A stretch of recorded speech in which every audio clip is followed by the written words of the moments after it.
Hello everyone, and welcome back to another solo spooky story. My name is Rob, and today I'm going to be your host, bringing you on a little journey through a short story that wouldn't usually feature on the main episode. Today I'm actually really excited about this case because, it's our first UFO short story, and for anyone who listens to the main podcast, you know how much of a UFO fan I am. And this one in particular, it's a cool short story that I'm actually really glad that I get the opportunity to talk about. As I said, it otherwise wouldn't be enough to feature on a main episode, so this is a cool place to be able to talk about it, and it's something that I've read about before in the past, was kind of broadly aware of, and just decided to research it a bit more, get a bit more information on it, and then present it to all of you today. So before I get started, I hope everyone is having a lovely day whenever it is that you're listening to this. They are usually going out on a Friday morning, so if you are listening to it as it's coming out, I hope you're, enjoying the potential start to your weekend, and, you sit back, grab yourself a cup of coffee, cup of tea, who am I to judge, and that you enjoy the next few minutes as I discuss what is known as the Broad Haven UFO. So before we get started on the UFO story, Broad Haven, it's a small village and a seaside resort. It's kind of in the southwest of Wales, kind of nestled right down there in southwest. And it's, for all intents and purposes, a very small town. It makes up this kind of group of towns, and in total, from the 2001 census records, there's a population of just over 1,300 people. So quite a small little town. But I believe it's a lovely kind of like seaside resort. It's got a blue flag beach, and it's pretty famous for, kind of water sports like surfing, windsurfing, that sort of stuff. And from what I've seen, it's just a lovely little town. But with all these kind of small towns and things like that, it's famous for something else. And that's what we're discussing today. The Broad Haven UFO, also known as the Welsh Triangle, which I love. And I've even seen other people describe it as the Welsh Roswell. So pretty cool kind of small town with this very big kind of well-known case. So our story today takes place, as I said, on the Welsh coast in 1977. And this is one of those stories that really kind of captures all the things that I think people love about UFO cases. It's, a sighting of a UFO, additional sightings of other things that we will get to.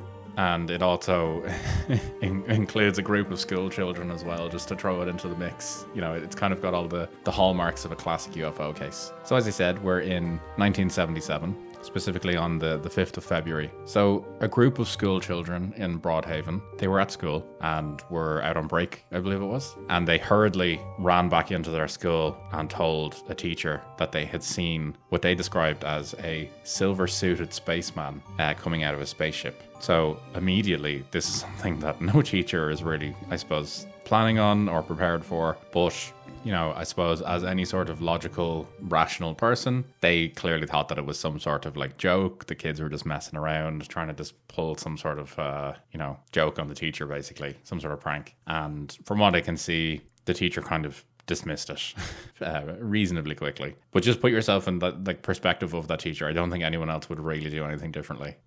Maybe myself, being such a UFO nut, may actually kind of humor it a bit, but it's a stressful time. If you're a teacher teaching a bunch of kids, the last thing you want to be dealing with is a UFO on top of that, or as they said, a silver-suited spaceman. No one wants to be dealing with that. So as I said, the teacher, not surprisingly, basically told them, that's great, but we're going to resume our lessons now. So, put the heads down and keep going with what we're doing.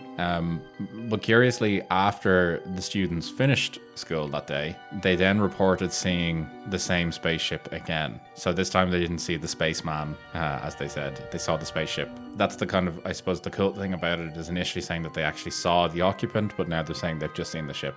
So naturally, as kids do, again, they follow the pattern of what they did before. They get obviously excited, probably scared, kind of every feeling in between. And they opted to go tell their friends. They ran home and told their parents, basically anyone who would listen to them. And basically were trying to, plead their case that they had actually seen this, as they said, spaceship, and earlier in the day, a spaceman. Unsurprisingly, I suppose, from what I can see, no one really seemed to take them seriously. And I guess, when you look at it in the context of what's going on in the world at the time, particularly in like Wales, the UK and all that, the 70s was a tough time for everyone. Recessions were around. This is the late 70s as well, so I think people probably had a lot more on their minds than UFOs at the time, so probably didn't really pay much attention to it and kind of just cracked on with what they were doing, just put it up to, kids' kind of wild imaginations kind of running and creating some mad story that, was fun, basically, but nothing more than that.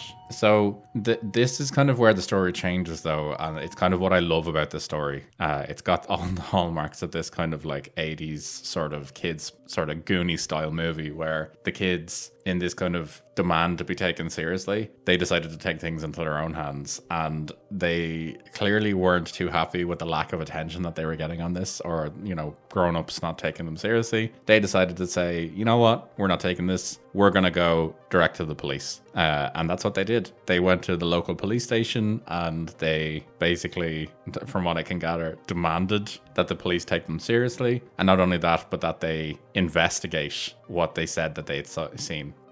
Which is a pretty ballsy move, to be fair. I can only imagine the reception that some of these kids got when they went home to their parents, or when they potentially got dropped home by police or something after causing a scene in a police station. I know personally, had I done this at the time, my mother would not have been particularly happy with me doing this, so I can only imagine how it was in the 70s for these kids. But, I guess it just goes to show this is how serious it was for them, and, potentially traumatic or terrifying as well, that they just were desperately trying to be heard and were adamant that this is something that they saw, this is something they experienced, and they wanted to be taken seriously. So through all of this kind of like fuss, I saw, as it described online, fuss that they caused, this kind of seemed to filter back towards the school. And the principal of the school obviously heard that they'd gone to the police, maybe felt a bit threatened that, you did report it to the headmaster or the school and they didn't do anything about it. So for whatever reason, or maybe the headmaster was just sound, decided to take this more seriously.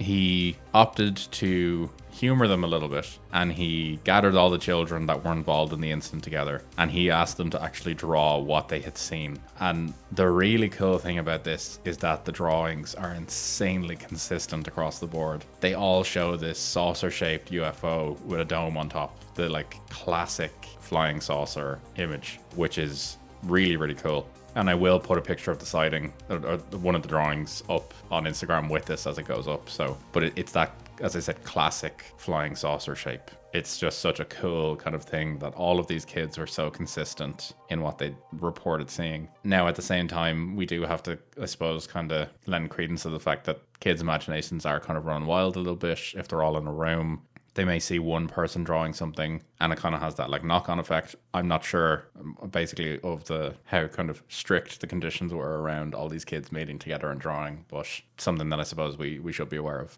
So the cool thing about this though is that this was kind of the first sighting of this UFO, and it basically started an entire year of sightings of UFOs and just strange happenings in this coastal town in Wales. So as I said, this was literally the first in what would become this kind of snowball effect of the huge numbers of people claiming to see UFOs or to have these mad kind of experiences seeing creatures or just general kind of paranormal experiences and, everything that kind of comes with that. So I'll just kind of get into then kind of more things that have happened with this UFO. So I suppose the most famous, or one of the most famous kind of stories in particular, and one family I suppose that was like deeply affected by this, is the Coombs family. They used to work on a farm, the Ripperston farm, and they claimed to have a number of just completely mental experiences. Really, really strange experiences. And the main one of these is sightings of UFOs from their car. They also claimed that they saw a 7-foot tall silver-suited being with a black visor appearing outside their windows of their home, and that they'd have all these like mechanical disturbances, like their car would stop working, the TV in the house would just randomly break, and they'd have to constantly replace it. And another kind of mental one as well was they claimed that their cows were being moved from one field to another without their knowledge. I think they were implying, or maybe some have kind of viewed it as an implication that cows are being teleported. I don't know about that. It's just that they were basically being transported from one field to another. But this kind of comes back to that silver-suited person again, or being or creature or whatever you want to call it. It's this silver-suited spaceman that these children talked about earlier. All of a sudden is reappearing outside this family's home and seems to be like peering through their windows, which is terrifying. Like, if you place yourself in the mindset of a child, or anyone for that matter, if you're at home, somewhere where you feel safe, all of a sudden to look outside your window and see this, like, being, this humanoid entity kind of staring in the window, like, you would genuinely be terrified. So, or at the very least, you'd feel unsettled.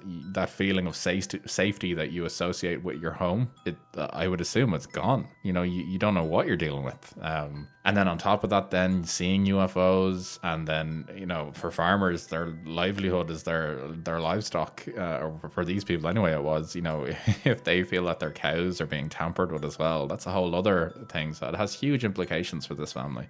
So they're kind of one of the more famous ones. And then another kind of famous incident happened in a town called Little Haven. So this is Broad Haven we were talking about initially. Now we're in Little Haven. But it kind of forms this, as I said earlier, this group of towns in the area. And it's specifically part of this, as I said, this area. There's a hotel in Little Haven called the Haven Fort Hotel. And the owner of the hotel, Rose Granville, she claimed that she saw a flying saucer outside of the hotel window. Again, building on this, she said that not only did she see a flying saucer, but that she saw multiple humanoids, and that they were wearing what she described as whitish boiler suits. They came out of the flying saucer, walked around for a bit. They seemed to be doing some sort of survey, is what she said, or that they were gathering something, collecting something, she wasn't sure. And in her like panic, Rose ran to basically get other people staying at the hotel. And by the time that she got back, in all these classic UFO cases, mysteriously by the time she got back, the UFO was gone. But I think the thing that stuck out to me about this was that she says it was this kind of whitish boiler suit, and, you know, to play devil's advocate, the other children had said silver, you know, depending on the light conditions, if it was in the middle of the day or something, you know, something from a distance, a silver kind of suit, if the light was shining on it in a certain way, it could appear white, you know, just to kind of give those kids a little bit of, you know, the respect they deserve in someone believing them. We'll never know.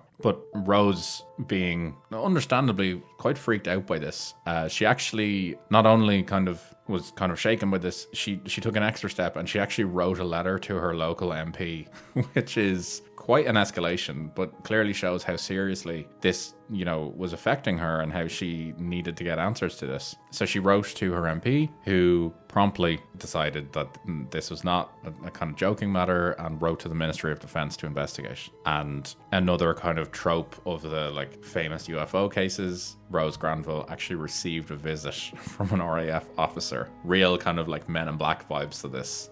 Someone turns up to basically investigate and take her story effectively in her statement. The interesting thing about this particular individual who turned up, he actually apparently, according to Rose Granville, claimed that he was actually confused by all of this as well, and he himself didn't have an answer for what it was. So that's kind of the two main stories that kind of came out of this after the kids seeing this.